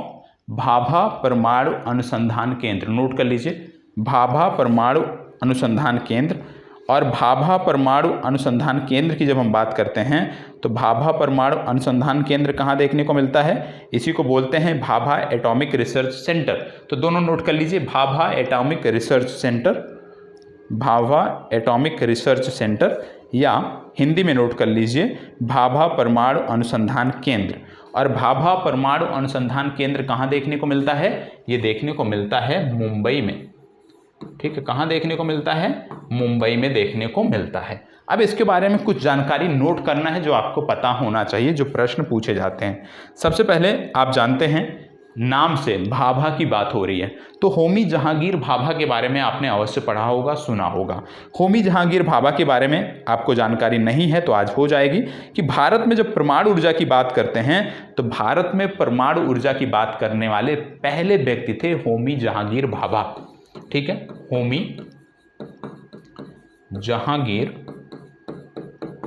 भाभा, होमी जहांगीर भाभा ये पहले व्यक्ति थे जिन्होंने भारत में परमाणु ऊर्जा को लेकर के बात किया, ठीक है। इसके साथ साथ आपको बता दें कि इन्हें 1945 में, याद रखिएगा वर्ष 1945 जरूर याद रखिएगा, ठीक है। वर्ष 1945 में होमी जहांगीर भाभा पहले व्यक्ति थे और उन्होंने वर्ष 1945 में मुंबई में टाटा मूलभूत अनुसंधान संस्थान की स्थापना की। किसकी स्थापना की? टाटा मूलभूत अनुसंधान संस्थान।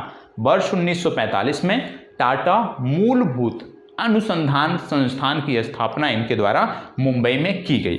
बाद में इसी का नाम जो था वो बदला गया, ठीक है। अभी उसके बारे में हम बात करेंगे।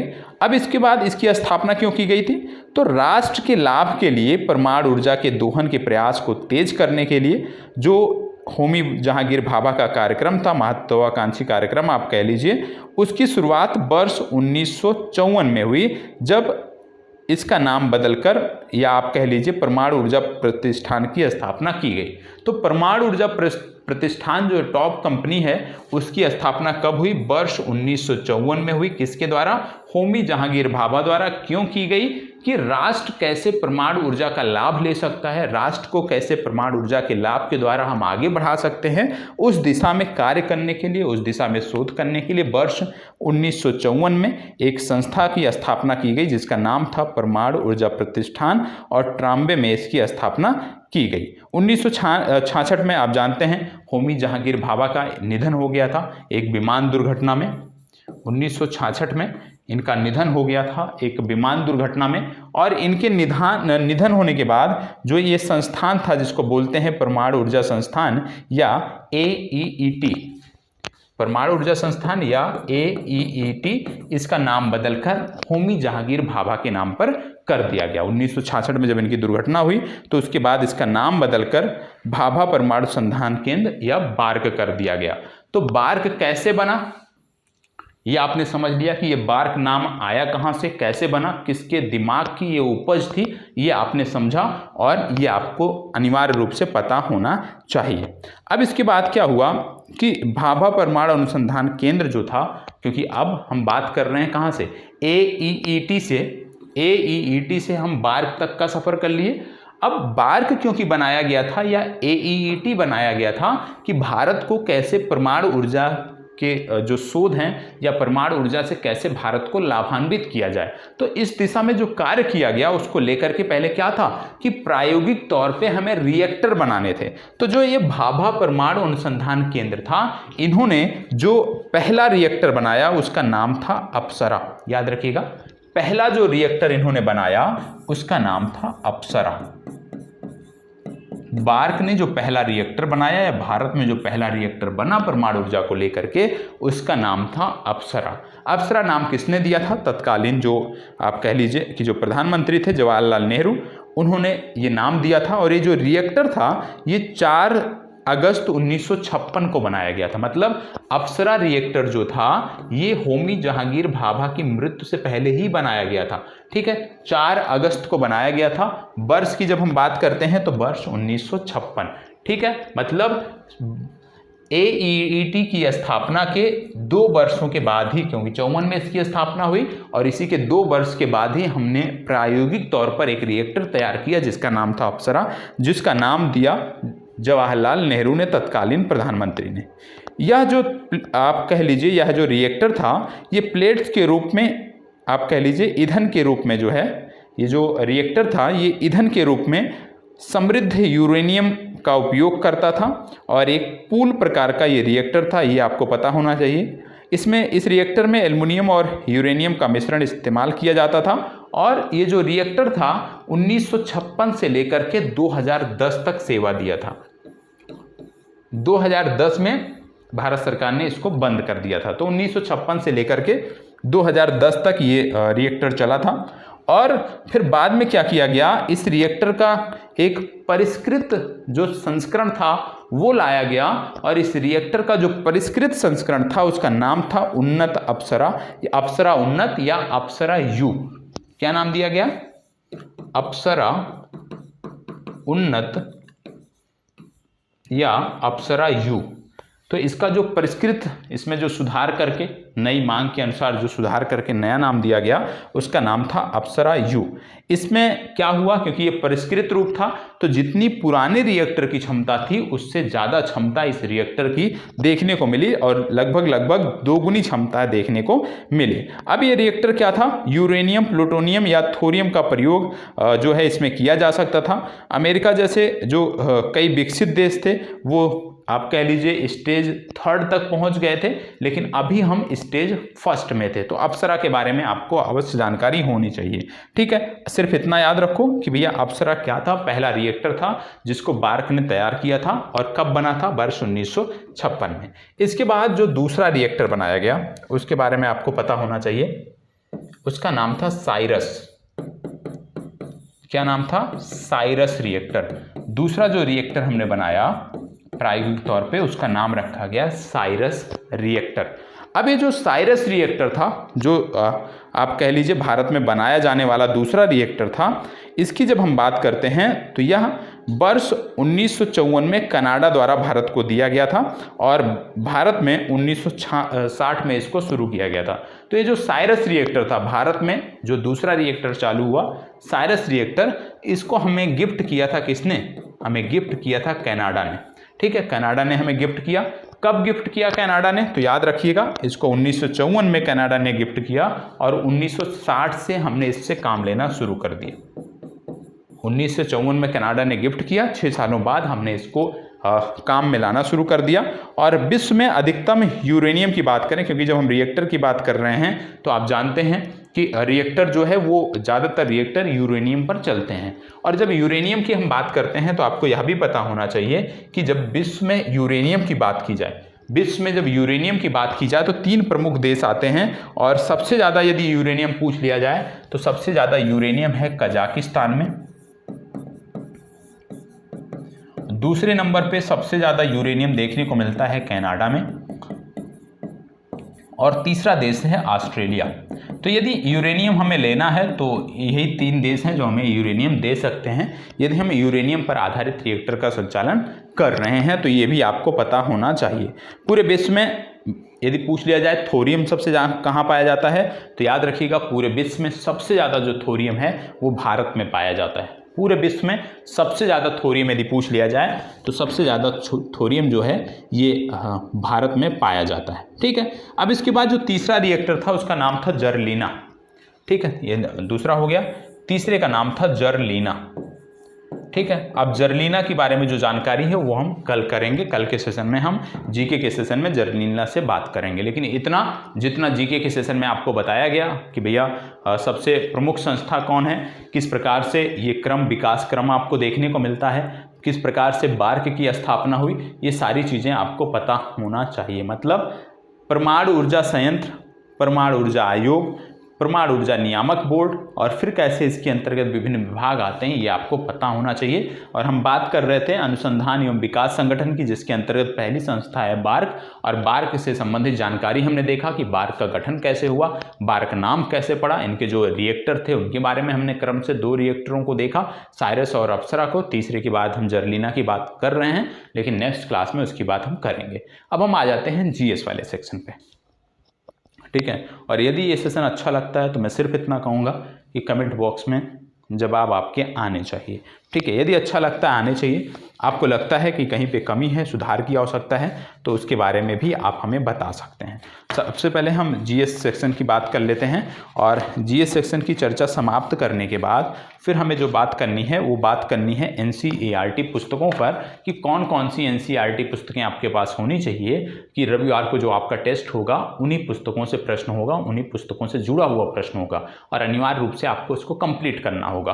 तो इसके लिए भी आपको तैयार रहना है, लास्ट में उसकी चर्चा हम करेंगे, तो पूरे वीडियो में बने रहना अनिवार्य है। पिछले दिनों हमने देखा था कि भारत में किस प्रकार से विदेशी कंपनियां आईं और उसको हमने देख लिया था, पूरा इतिहास का देख लिया था कि किस प्रकार से घटनाक्रम था। आज हम यूरोपीय कंपनियों के आगमन के अंतर्गत सबसे पहले देखने जा रहे हैं पुर्तगालियों के बारे में। सबसे पहले हम देखने जा रहे हैं पुर्तगालियों के बारे में। जब यूरोपीय कंपनियों के भारत में आगमन की बात होती है तो सबसे पहले बात आती है पुर्तगालियों की। आप जानते हैं कि वह समय था जब ऑटोमन जो साम्राज्य था उसका विस्तार बहुत तेज़ी से हुआ था। स्थल मार्ग से जो व्यापार होता था वो ऑटोमन साम्राज्य के विस्तार होने के कारण जो स्थल मार्ग से इनका व्यापार था, इन कंपनियों का, यूरोपीय कंपनियों का, वो प्रभावित हो चला था। और देखने को मिलता है कि जो यूरोपीय व्यापारी पूर्व की तरफ व्यापार करते थे, स्थल मार्ग के माध्यम से पूर्व की तरफ व्यापार करते थे, अब उनका व्यापार प्रभावित था क्योंकि ऑटोमन साम्राज्य एक बेहतर स्थिति में था। और अब इन व्यापारियों के पास 2 मार्ग थे, 2 विकल्प थे। क्या विकल्प थे? या तो ये ऑटोमन साम्राज्य से युद्ध करें या दूसरा विकल्प इनके पास था कि भैया नए रास्तों की खोज करो। और क्योंकि उस पूरे रीजन में ऑटोमन साम्राज्य का विस्तार था तो अब जल मार्ग ही इनके पास विकल्प बचा था, क्योंकि स्थल मार्ग से इनके पास कोई विकल्प नहीं था कि कोई वैकल्पिक रास्ता ये तलाश करें। तो अब इनके पास 2 रास्ते थे। पहला था जल मार्ग, भैया जल मार्ग की खोज करो, जल मार्ग से उन क्षेत्रों की तरफ पहुंचो। और दूसरा था कि भैया ऑटोमन साम्राज्य से युद्ध करो, ऑटोमन साम्राज्य को हराओ और फिर अपना जो व्यापार है पूर्व की तरह करते रहो। लेकिन इन्होंने क्या चुना? इन्होंने, क्योंकि ये बहुत बुद्धिमान हुआ करते थे उस समय और इन्होंने ऑटोमन साम्राज्य की शक्ति को पहचाना, तो इन्होंने जल मार्ग को एक विकल्प के तौर लिया, एक चुनौती के तौर पर लिया और नए जल मार्गों की खोज करने पर ये आगे बढ़ गए। मतलब बात हो रही है यहाँ पे 1453 के आसपास की। अब जब जल मार्गों की खोज की बात कर रहे हैं तो बहुत सारी समस्याएं भी उस समय हुआ करती थी, क्योंकि कोई दिशा सूचक यंत्र नहीं हुआ करता था। जो उस समय की जो नौकाएं हुआ करती थी वो भी इतनी कुशल नहीं थी कि समुद्र के लहरों के थपेड़ों को वो लंबे समय तक, कई महीनों तक झेल सकें। तो पहला तो दिशा सूचक यंत्रों का अभाव था। दूसरा देखने को मिला कि नौकाएं जो थी वो उतनी सक्षम नहीं थी। तो चुनौतियां तो थी, लेकिन इन्होंने चुनौतियों को स्वीकार किया और एक चैलेंज के रूप में लिया और ये आगे निकल गए। और सबसे पहले बात आती है कि कोलंबस, सबसे पहले चर्चा जो होती है वो कोलंबस, क्योंकि कोलंबस जो है वो निकले थे पूर्व की तरफ खोज करने को। ठीक है, भारत की खोज करने निकले थे पूर्व की तरफ, लेकिन दुर्भाग्यवश ये कहाँ निकल गए? ये निकल गए अमेरिका। समुद्र में, क्योंकि दिशा सूचक यंत्र तो थे नहीं, तो ये कहाँ पे पहुंच गए? ये पहुंच गए अमेरिका और इन्होंने अमेरिका की खोज कर दी। मतलब भारत की खोज करते हुए निकले थे लेकिन ये अमेरिका पहुंच गए। ठीक है, इसके बाद जब भारत के संदर्भ में हम बात करते हैं तो बात आती है वास्को डी गामा की। वास्को डी गामा, भारत पहुंचने वाला पहला जो पुर्तगाली व्यक्ति था वो था वास्को डी गामा। और जब वास्को डी गामा की हम बात करते हैं तो ये पहला यात्री था और इसने 1498 ईस्वी में, वर्ष 1498 ईस्वी की हम बात करते हैं, और वर्ष 1498 ईस्वी में इसने कालीकट पर कदम रखा। कालीकट कोझिकोड में इन्होंने कदम रखा भारतीय भूमि में। कहाँ पहुंचा? ये पहुंचा कालीकट। कालीकट बंदरगाह पे ये पहुंच गया। और जब कालीकट बंदरगाह पे पहुंचा, क्योंकि ये विदेशी यात्री था, तो वहाँ का जो शासक था जिसको जैमोरिन कहा जाता था, ठीक है, वहाँ का जो स्थानीय शासक था जिसको बोलते हैं जैमोरिन, इस जैमोरिन ने क्या किया? इस व्यक्ति का स्वागत किया। इस व्यक्ति का स्वागत किया और इस व्यक्ति ने क्योंकि देखा, खातिरदारी से जब ये खुश हो गया तो इसने देखा कि भारत से क्या चीज़ें हम ले जा सकते हैं, तो विशेष रूप से मसाले और अन्य चीज़ों को लेकर के ये वापस अपने देश को निकल गया। क्योंकि अब ये खोज कर चुका था तो अन्य लोगों को भी बताना था कि भैया भारत की खोज हमने कर ली, इस मार्ग से आपको जाना है। तो ये वापस गया और जब ये वापस गया तो जो ये अपने साथ सामान लेकर गया था उससे इसने लगभग 60 से 70 गुना जो मुनाफा था वो कमाया।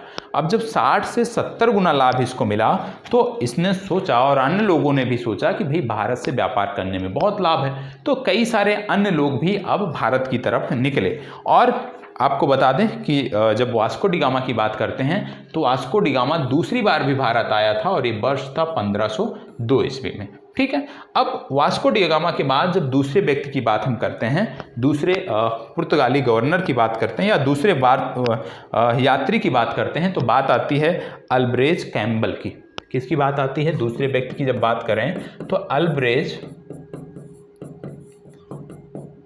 कैम्बल, अल्ब्रेज कैम्बल की बात आती है, ठीक है। दूसरा व्यक्ति कौन है? दूसरा व्यक्ति है अल्ब्रेज कैम्बल। अल्ब्रेज कैम्बल की बात आती है और अल्ब्रेज कैम्बल जो है ये 1500 ईस्वी में भारत आया। कब भारत आया? ये 1500 ईस्वी में भारत आया, ये आपको पता होना चाहिए। और ये दूसरा व्यक्ति था, ठीक है। इसके साथ साथ आपको यह भी पता होना चाहिए कि जब बात आती है प्रथम पुर्तगाली गवर्नर की, ये तो यात्रियों की बात हो गई ना, अब बात हो रही है कि भैया प्रथम पुर्तगाली गवर्नर कौन था जो भारत आया? प्रथम पुर्तगाली गवर्नर, याद रखिएगा, यदि पूछ लिया जाए भैया पहला यात्री दूसरा यात्री तो अल्ब्रेज कैम्बल वास्को डी गामा याद रखना है, लेकिन यदि पहले पुर्तगाली गवर्नर की बात कर लिया जाए तो याद रखिएगा फ्रांसिस्को डी अल्मीडा। पहला पुर्तगाली गवर्नर जो भारत आया उसका नाम था फ्रांसिस्को डी अल्मीडा।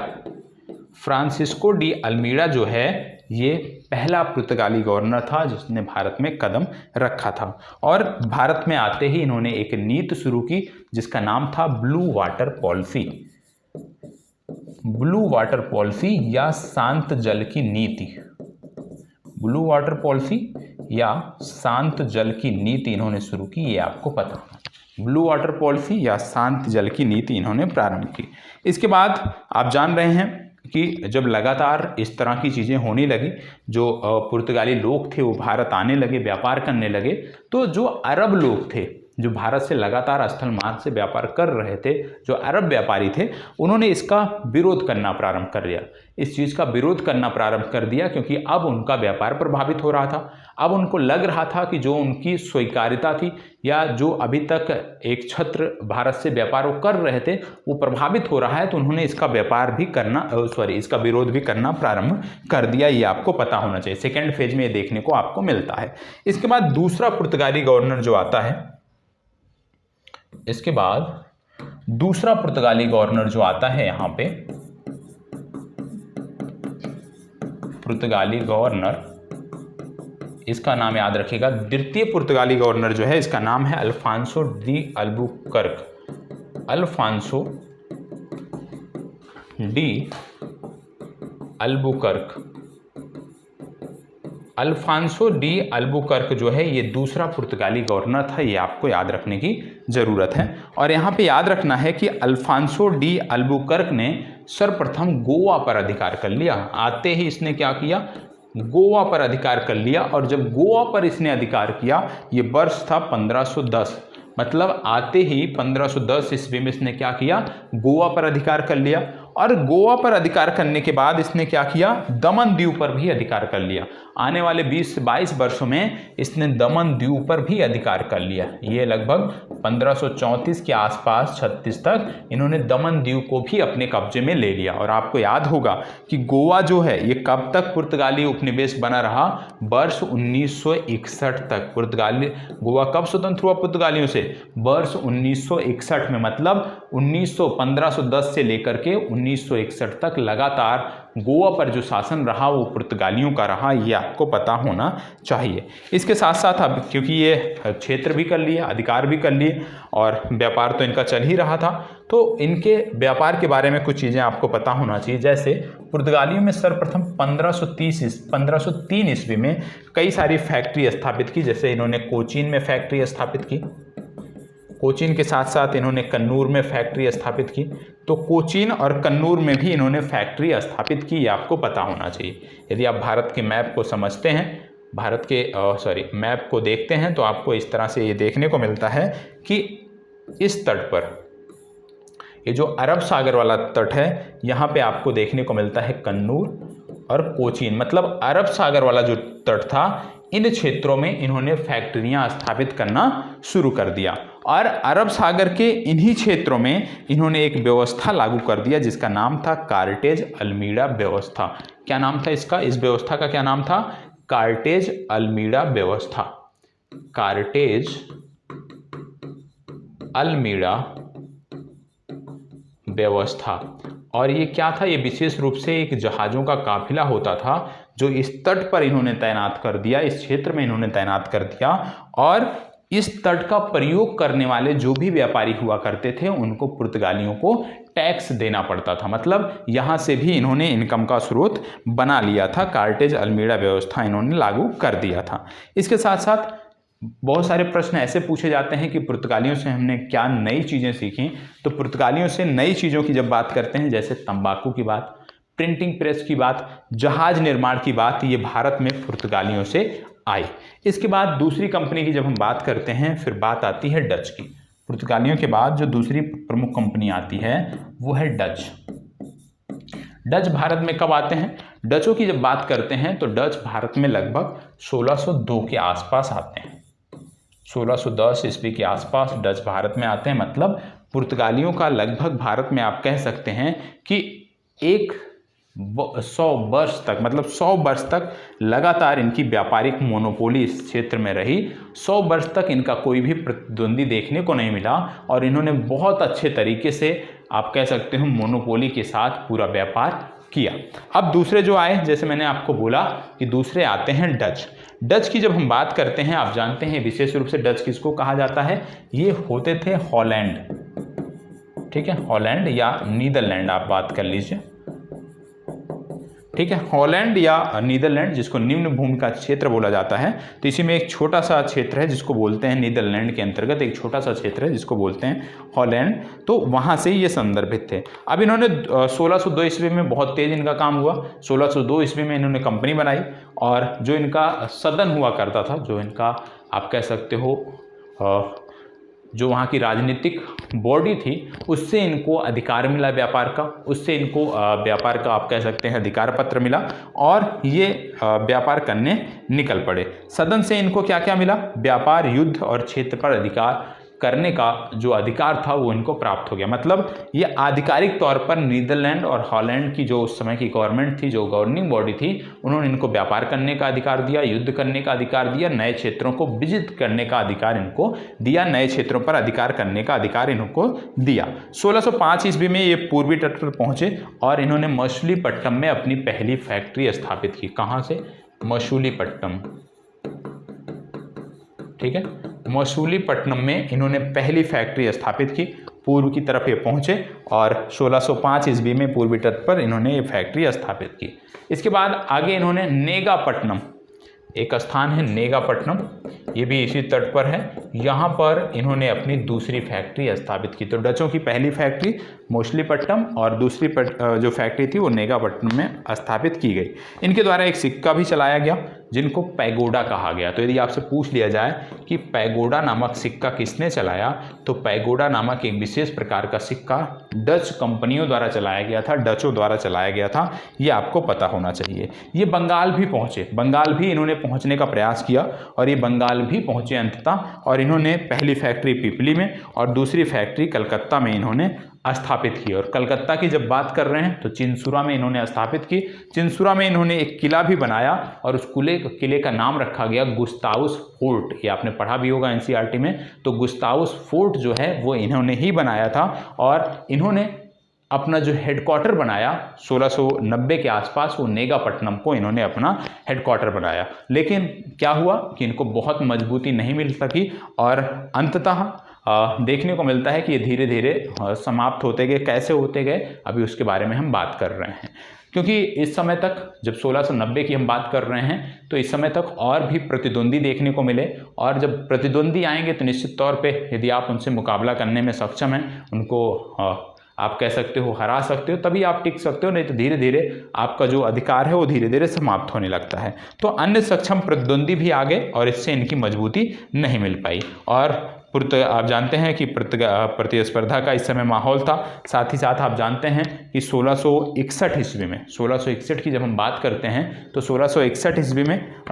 यूके के जो चार्ल्स द्वितीय थे उनका विवाह हो गया पुर्तगाल की जो राजकुमारी थी कैथरीन। और इससे क्या हो गया कि पुर्तगाल और अंग्रेज़ों के बीच एक वैवाहिक संबंध होने के कारण मित्रता का भाव हो गया, और इसी विवाह के फलस्वरूप जो मुंबई थी वो दहेज के रूप में मिल गई चार्ल्स द्वितीय को, और चार्ल्स द्वितीय ने फिर 10 पाउंड वार्षिक के किराए पर उसको ईस्ट इंडिया कंपनी को दे दिया था। ठीक है, तो यदि आपसे पूछ लिया जाए कि बम्बई ईस्ट इंडिया कंपनी को किसने दिया, तो याद रखिएगा बम्बई को जो है ईस्ट इंडिया कंपनी को दिया वो चार्ल्स द्वितीय ने दिया। ये आपको याद रखना है, गलती मत करिएगा कि पुर्तगालियों ने दिया। ठीक है, इसके साथ साथ अब क्या हुआ, क्योंकि अब अंग्रेज और पुर्तगालों में तो इस समय का विवाद कोई था नहीं, क्योंकि वैवाहिक संबंध हो गए थे दोनों राजघरानों में। तो अब जो समस्या थी वो थे डच। अब क्या हुआ, डच और अंग्रेजों का एक युद्ध हुआ, और ये निर्णायक युद्ध था जो 1759 में आपको देखने को मिलता है। 1759 में एक युद्ध देखने को मिलता है डच और अंग्रेजों के मध्य, जिसको बोलते हैं बेदारा का युद्ध।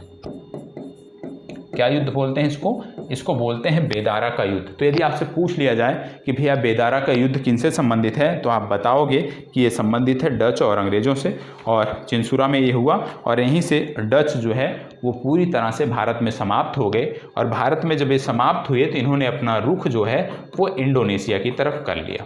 ठीक है, भारत से हारने के बाद ये इंडोनेशिया की तरफ आगे बढ़ गए और इंडोनेशिया से कई वर्षों तक ये व्यापार करते रहे। अब इस समय जब हम बात करते हैं कि जब डच भी बाहर हो गए, तो अब अंग्रेज़ों के एकमात्र प्रतिद्वंदी के रूप में जो बचे रह गए वो हैं फ्रांसीसी। ठीक है, क्योंकि पुर्तगालियों से इनके मैत्री संबंध हो गए, तो अब बचे कौन एकमात्र प्रतिद्वंदी, वो बचे फ्रांसीसी। और आगे की कक्षाओं में जब हम बात करेंगे, क्योंकि डच के बाद अंग्रेज़ों की बात करना है, तो आगे से हम चर्चा करेंगे। तो आज के लिए डचों तक ही हम सीमित रखेंगे। देखो थोड़ा थोड़ा पढ़ना है, लेकिन अच्छे से पढ़ना है, जिससे आप उसका रिवीजन भी कर सको। तो आज का जो सेशन है यहीं पर समाप्त करता हूँ। उम्मीद करता हूँ चीज़ें समझ में आई हैं। यदि समझ में आई हैं तो प्लीज़ एक सकारात्मक कमेंट कर दीजिएगा। कहीं पे लगता है कुछ सुधार की आवश्यकता है तो उसको लेकर के भी आपके सुझाव हैं वो सादर आमंत्रित है। ठीक है, चलिए, धन्यवाद, बहुत बहुत आभार।